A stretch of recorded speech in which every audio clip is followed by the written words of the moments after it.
વ્યાસુદેવજી મહારાજ કી જય, સુખરામ બાપુની જય, શ્રી પ્રભુદાસ બાપુની જય. ઓમ નમઃ પાર્વતી પતે.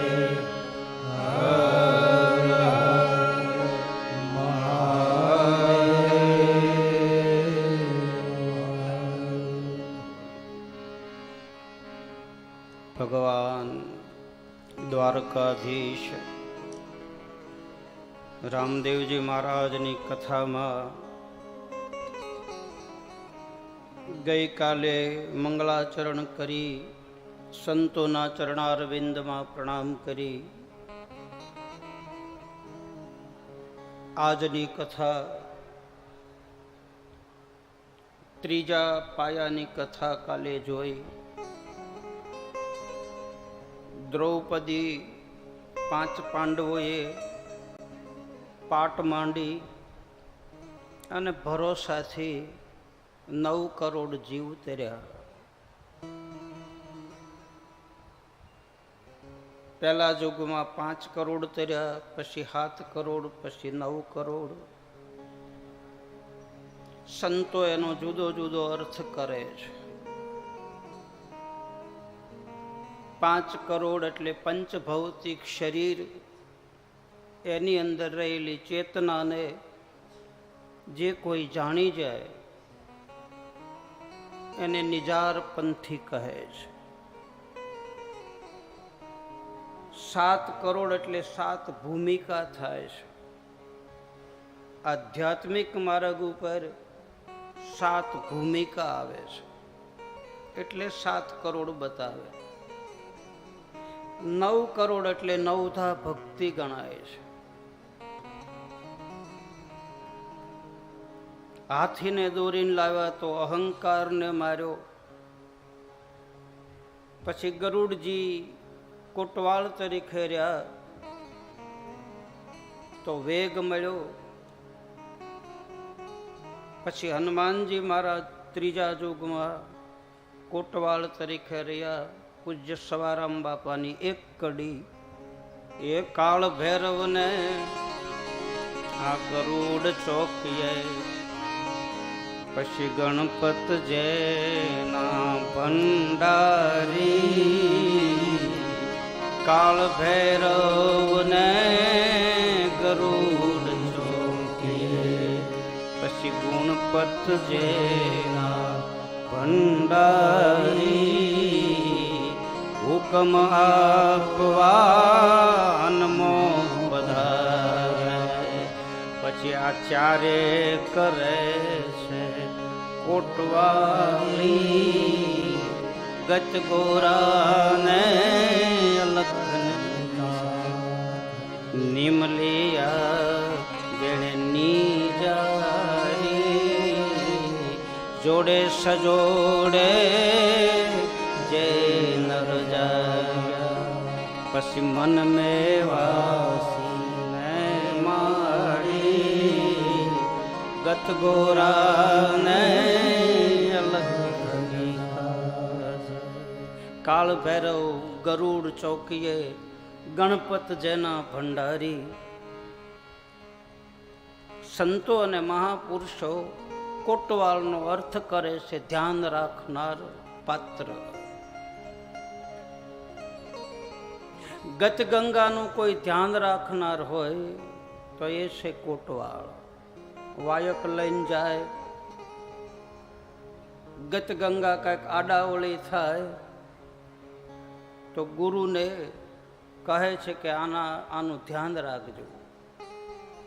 જેમ ગોવાળ આખા ગૌધણને હાંસવે તેમ ગત ગંગાને હાંસવનાર, એની ગોવાળી કરનાર ને કોટવાળ કહે છે.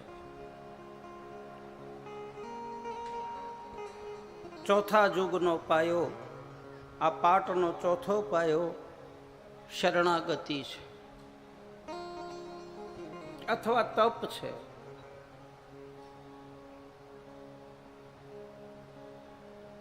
કંઈ આપણને ન આવડે, ભલે આપણને કાંઈ ન આવડે, મંત્રહીન, ક્રિયાહીન, ભક્તિહીન, ન જાનામિ યોગ્યમ જપમ નૈવ પૂજા ન તો હમ સદા સર્વદા શંભુ તુંભ્યમ. અમને કાંઈ આવડતું નથી. ચોથો પાયો, કેહી વિધિ નાથ અસ્તુતિ કરહું તુમારી.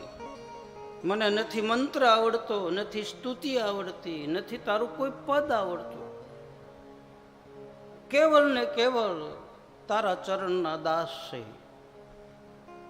એને કહે છે શરણાગતિ, પૂરેપૂરી શરણાગતિ, તન મન ધનથી સમર્પિત. બલિરાજાએ શરણાગતિ સ્વીકારી, પરમાત્માના ચરણ પકડ્યા. બલિ એમ કહે છે મને કંઈ આવડતું નથી. 3.5 ડગલા નહીં, આખું જગત, આખી મારું જેટલું રાજપાટ, ધન દોલત, એ બધું હે ઠાકર તારું છે. હું તારા ચરણનો દાસ છું. 3 ડગલામાં સંતો એમ કહે છે તમોગુણ, રજોગુણ અને સત્વગુણ લઈ લીધા. કોઈ સંતો ભાગવતકાર એમ કહે છે કે 3 ડગલામાં આકાશ, પાતાળ અને પૃથ્વી માપી લીધું. 3જું ડગલું, 3.5 ડગલું, અડધું ડગલું બાકી રહ્યું. તો બલિરાજાએ પોતાના માથા ઉપર ભગવાનનો ચરણ પધરાયો કે મારા ચરણ, મારા માથા ઉપર તમારો પગ પડે, કારણ કે તમારા પગની રજ મને મળી જાય. જે રજ મેળવવા માટે મહાત્માઓ રાત અને દિવસ દોડા દોડી કરે. શ્યામા તેરે ચરણ કી રજ ધૂલ મિલ જાય તો હમ કર્મો કો મારો કો તકદીર બદલ જાય. એ મન બડા ચંચલ હૈ, હે રામ હે ઠાકર હે ન કલંગ. એ મન बड़ा चंचल है, मैं कैसे तेरा भजन करूं. बार बार उसे समझाया पण ये समझ न पाए. माटे श्यामा तेरे चरण की रज धूल मिल जाए. तारा चरणनी રજ જો એક રતિભાર મળી જાય, આ જીવનો ઉદ્ધાર થાય. એટલે જ આપણે સંતોના ચરણ પખાળીએ, એટલે આપણે સંતોને પગે લાગીએ, એટલે એના પગે અડીને આપણે આમ રજ લેવાની કોશિશ કરીએ. શું કામ? આપણી દ્રષ્ટિ દિવ્ય બને, આપણી આંખો હારી બને. જેની નજરો હારી થઈ જાય, જેની આંખો હારી થઈ જાય, જેની નજરમાંથી કામ નીકળી જાય, જેની નજરમાંથી ક્રોધ નીકળી જાય, જેની નજરમાંથી ઈર્ષ્યા નીકળી જાય, જેની નજરમાંથી અહંકારના મોતિયા નીકળી જાય. આપણે નાના હોઈએ ત્યારે આપણને ભરણ આંચતા પહેલા સિમેન્ટ ફોલી અને આંખમાં ભરણ આંચતા પહેલા. આપણા વડીલો હોય એને ખબર હોય, એ ભરણ આંજ્યું હોય, એ છોકરાને ખબર હોય, એને અનહદ પીડા થાય. ક્યારેક ક્યારેક તો ભરણ આંજ્યા પછી માય રોવે. છોકરાને આંજી દીધા પછી માની પીડા, દીકરાની પીડા માં સહન કરી ન શકે એટલે માં પણ રોવે. શું કામ? મારા દીકરાની આંખો હારી થાય, મારા દીકરાને કોઈ દી જિંદગીમાં આંખ દુખવાનો આવે. એ મારીને તમારી આંખમાંથી જો વિકાર કાઢવા હોય, મારીને તમારી આંખમાંથી અહંકારના મોતિયા કાઢવા હોય, તો આવા સંતોના ચરણની રજ મળી જાય તો મારીને તમારી આંખો પવિત્ર બને. એટલે જ હનુમાન ચાલીસામાં પહેલું સૂત્ર આપ્યું, શ્રી ગુરુ ચરણ સરોજ રજ નિજ મન મુકુર સુધારી. વર્ણવ રઘુબર વિમલ જશ જોદાયક ફલચારી. 12 બીજ પુરાણનું એક પુસ્તક છે. એ પુસ્તકની અંદર નિજાર પંથના આમ આમ આમ વ્યાખ્યાઓ આપી છે કે નિજારી કોને કહેવા. તો એમાં એક સૂત્ર એવું પણ છે કે જેની નજર હારી થઈ જાય એને આ જગતમાં નિજારી કહે છે. નજરો મારી નાખે. અમુકની નજરો એવી હોય, હુકાઈ ગયેલા લીલા ઝાડવા હોય ને તો હૂકવી નાખે. નજરમાં બહુ તાકાત છે. અમી ભરેલી નજરો રાખો મેવાડના શ્રીનાથજી. અમી ભરે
જેની નજર હારી થઈ જાય, આંખો હારી થઈ જાય,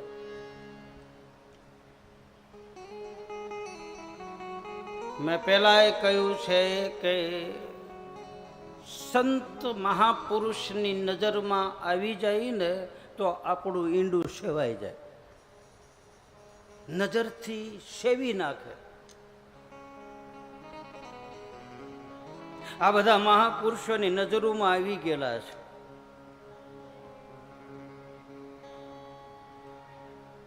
અમારા ઉપર અમી દ્રષ્ટિ કરજો, અમારા ઉપર નજર કરતા રહેજો, ક્યારેક ક્યારેક અમારી સામું જોતા રહેજો, એમ નથી કહેતા આપણે? કોઈ સંતના ચરણની રજ મળી જાય,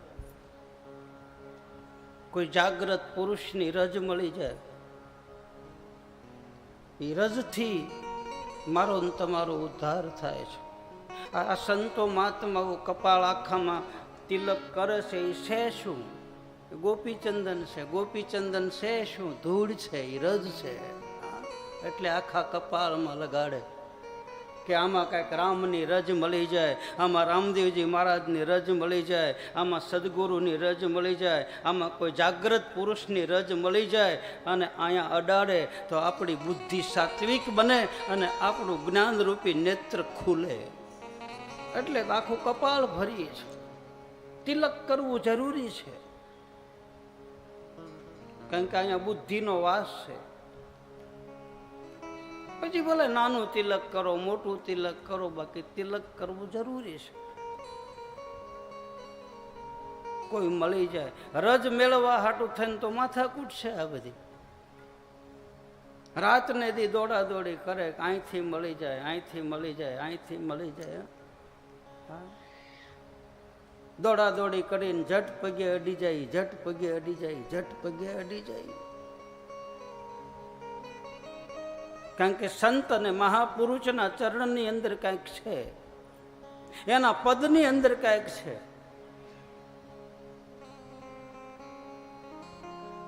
રામાયણની અંદર તો લખે છે કે સદગુરુના ચરણની રજ અમીય મુરી મય સુરન ચારુ સમન સકલ ભવ રૂજ પરિવાર. ગુરુના પદની અંદર એટલી તાકાત છે. ત્રીજા પ્રકારની ભક્તિ બતાવે છે. ગુરુપદ પંકજ પૂજતા, પછી તીસરી ભક્તિ અપાન, ચોથી ભક્તિ મમ ગુણગના કરે કપટ તજીગાન. એનું પદ ઊંચું છે. એના પગના નખ જે છે, નખ સદગુરુના ચરણના આંગળાના જે નખ છે, નખ. તુલસીદાસજી મહારાજ તો ત્યાં સુધી કહે છે કે એ નખ મણિયો કરતા પણ વધારે ચળકળાટ હોય છે. ગુરુપદ નખ મનિગન જ્યોતિ.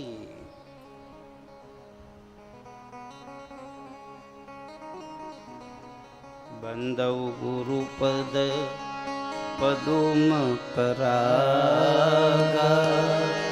સુરુષિ સુવાસ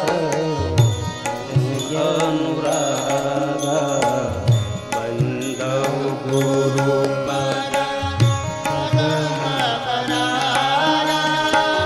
સુરુષિ સુવાસ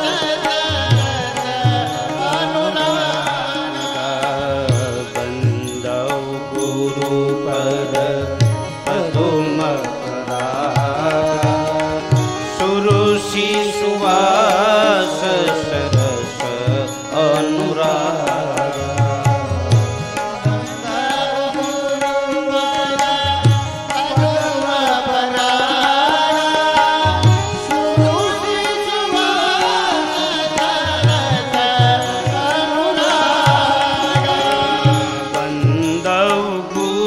પદ પદુમ પરાગા બંધવ ગુરુ પદ બંધવ ગુરુ પદ પદુમ પરાગા બંધવ ગુરુ પદ સુરુચિ સુવાસ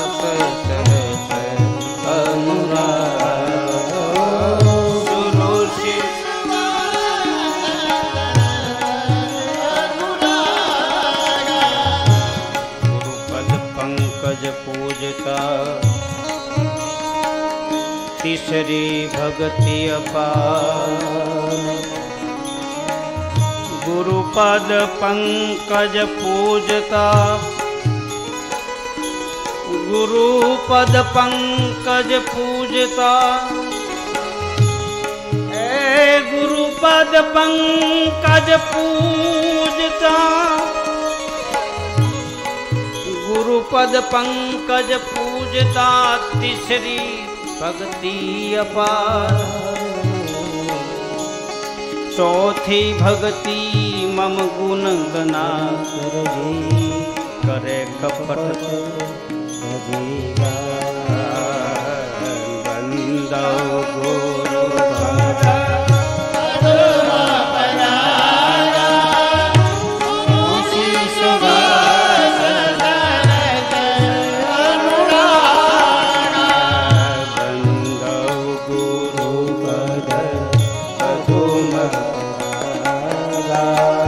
સુરુષિ સુવાસ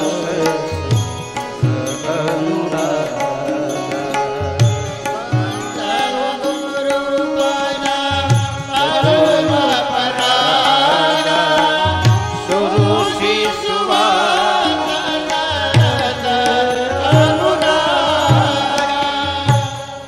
જે પદની રજ મને તમને મળી જાય સંતોએ બહુ ગાયું છે.